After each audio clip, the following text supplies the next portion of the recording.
Selamat datang di channel Chess Legends Arena. Yang saya hormati, dan saya cintai, kalian para penggemar catur. Di sini kita belajar, menganalisis, dan menikmati setiap langkah permainan. Semua narasi dan analisis disajikan secara orisinal, khusus untuk menginspirasi dan menambah pemahaman kita bersama tentang keindahan catur.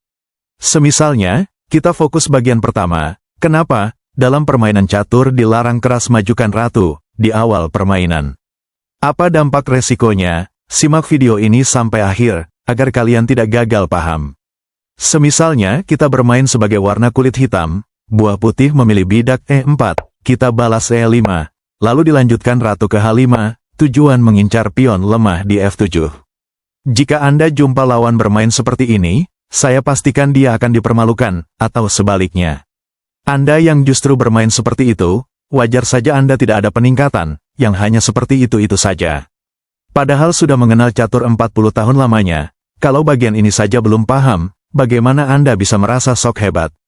Langkah ini memang seperti terlihat biasa saja, dan sering sekali dipilih oleh pemain kelas ikan teri. Saya pun tidak tahu maksud dan tujuannya, mungkin ingin ciptakan skakmat cepat.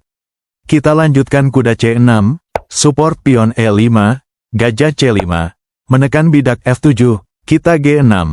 Lagi-lagi ratu F3, ancaman skakmat yang tidak karuan. Lalu kita dipaksa kuda F6, sampai pada titik ini, warna putih mungkin merasa bahwa suasana akan baik-baik saja. Sekarang ada berbagai kemungkinan respon warna kulit putih, kita akan ulas satu persatu. Jika ratu ke B3, lagi-lagi menekan bidak F7, untuk sekian kalinya, perhatikan perjalanan ratu.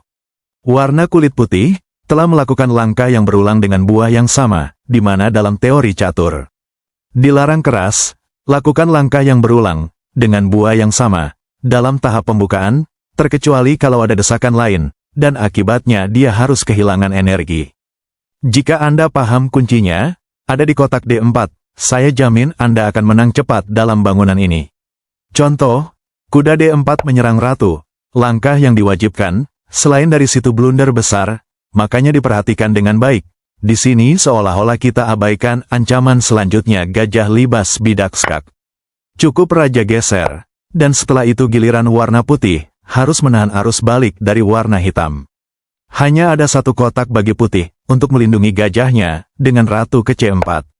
Langkah penting bidak B5, sehingga ratu harus tersingkir untuk melindungi gajahnya di F7. Sebagai opsi terbaik dari putih, wajib ratu D3, agar bisa support bidak C2, lalu kita pukul gajah liar itu. Jelas sekarang kawan bahwa warna kulit putih harus bermain dengan kehilangan satu gajah. So, mari kita kembali. Opsi lain jika pada titik ini, warna kulit putih tidak tertarik pada bidak F7, atau mengetahui bahwa ada udang di balik batu. Memilih ratu D3, support bidak E4, kita lanjutkan bidak D5. Jika putih tangkap dengan bidak, maka jawaban gajah F5. Langkah selanjutnya, dia akan kehilangan benteng. Mari kita pisahkan hal ini, karena sangat terlalu awam, tapi perlu untuk dicegah sebelum hujan tiba. So, kita coba kemungkinan lain dari warna kulit putih, memilih gajah skak, cukup bidak C6, gajah mundur ke A4. Lalu kita ambil bidak tempo menyerang ratu, G3, ambil tempo berbalik menyerang bidak, kita balas ratu A5, menekan gajah dan support bidak E4. Setelah warna putih kuda support gajah, dari sini kita akan mulai permainkan menteri warna kulit putih seperti kuda lumping.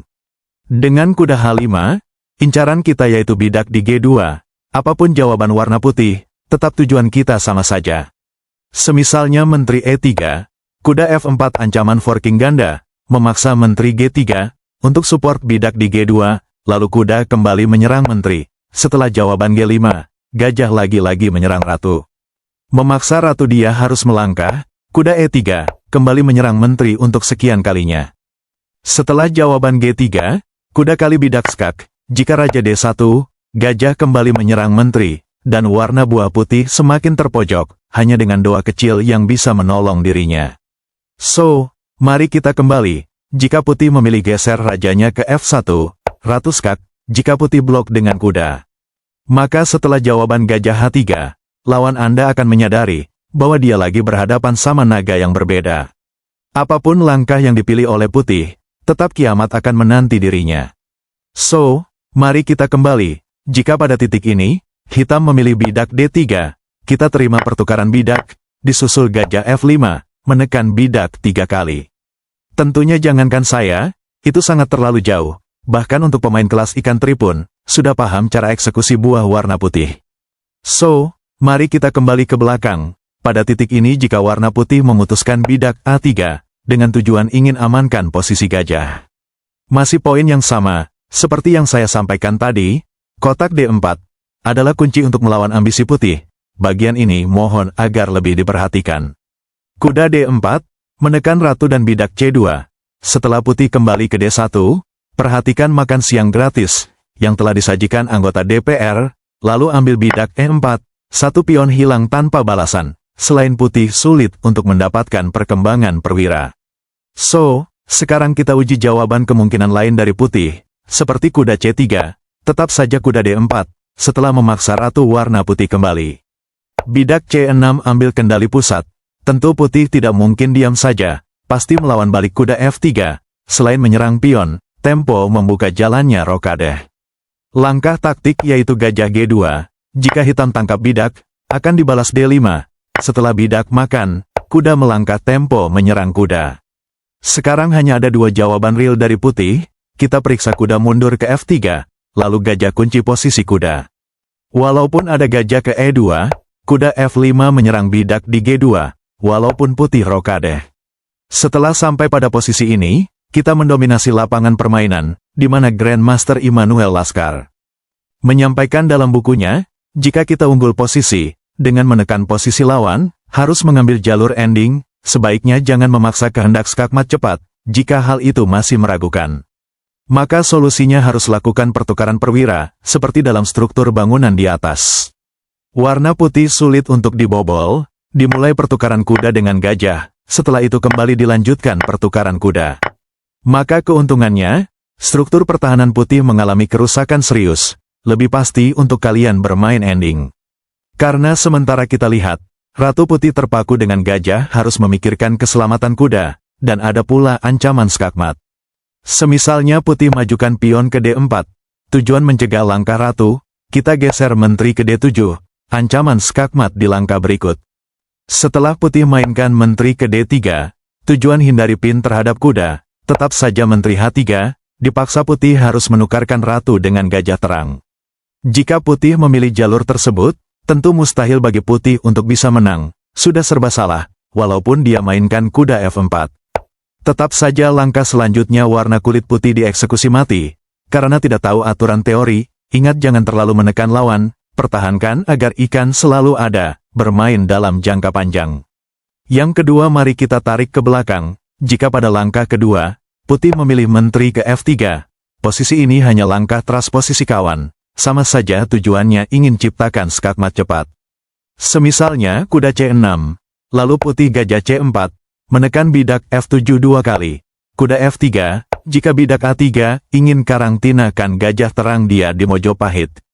Tetap kuda D4, mohon disimak mungkin saya hanya sebagai jembatan, yang bisa Anda tempuh bukan sebagai landasan, sehingga saya hanya bisa membantu, semua tergantung jika Anda paham apa itu maknanya.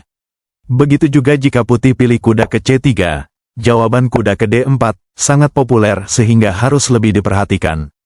Begitu juga jika menteri ke B3, menekan bidak F7, sama saja jawabannya kuda ke D4, warna putih akan menderita di langkah selanjutnya. Perbedaan iklim terjadi, jika warna kulit putih memutuskan bidak C3 untuk kontrol kotak D4. Jawaban yang jauh berbeda kuda A5, setelah gajah mundur. Kita lanjutkan pertukaran kuda dengan gajah. Lalu disusul bidak D5, memaksa putih tangkap bidak, lalu gajah menyerang ratu terlebih dahulu. Setelah E3, menteri kali bidak, tempo menekan posisi bidak. Kuda F3, langkah penting rokade panjang, karena jika putih memutuskan rokade, kita akan lancarkan serangan di sayap raja. Bagaimana jika putih ambisi sebaliknya lancarkan serangan menteri kali pion? Gajah C5, walaupun ada ratu skak, Raja E7, menteri kembali skak, Raja D6, lalu putih lancarkan aksinya bidak D5, seolah-olah kita berada dalam situasi sulit, mungkin dia sedikit tersenyum melihat kondisi sekarang ini. Namun dia salah pilih lawan kawan, setelah kita ambil kuda, dia juga tangkap gajah tempo skak. Cukup raja geser di tempat aman, jika dia tergiur dengan gajah, maka ditutup Ratu D1, dan warna kulit putih terbakar api. Seperti terkejut kalau dia seperti terhipnotis, namun dia tidak tahu, bahwa lawan dia adalah seorang mafia neraka. Walaupun ada jawaban lainnya seperti kuda D2, kita tangkap bidak, memaksa benteng melangkah. Disusul benteng A8, langkah selanjutnya harus terjadi pertukaran dua benteng satu menteri, walaupun secara hitungan poin, benteng memiliki 10 poin. Dan Ratu hanya 9 poin, benar saja, namun melihat kondisi Raja Putih, yang semakin sulit, dan posisi pion dia sudah tidak akan menjamin. Baik sahabat catur, sebelum kita akhiri video ini, perlu Anda ketahui satu hal penting dalam teori catur, sangat dilarang keras untuk memajukan menteri di langkah awal, karena itu sudah menyimpang dari prinsip dasar pembukaan.